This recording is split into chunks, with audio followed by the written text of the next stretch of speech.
Ndërkohë, pa tjetër më duhet me unalë, besoj që është për kurreshtje dhe për shikuesit, që e përmende tek bakteriet e salmonellën. Edhe kemi ndëgju goxha shumë informacione të ndryshme tek pjesa e mishit të pulës. Marr parasysh që e përdorim goxha shumë.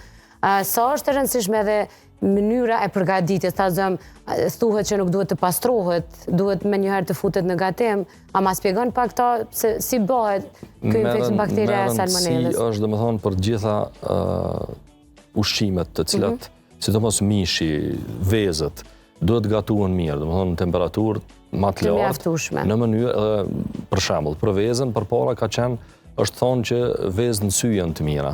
Po. Ato kanë qenë komplet pa zira ose pa pjekura. Tash është ndaluar që disa vite, pse ato minimum duhet zihen 5 minuta ose duhet të fërgohen.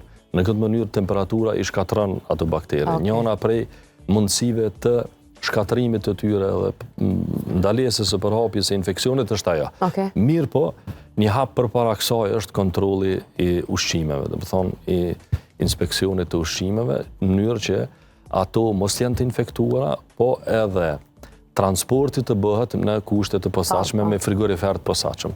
Po hajde na përbazohemi te kjo pjesa jonë e shtëpisë. Te kjo pjesa jonë duhet zihen mirë, duhet zihen mirë, duhet gatuan mirë.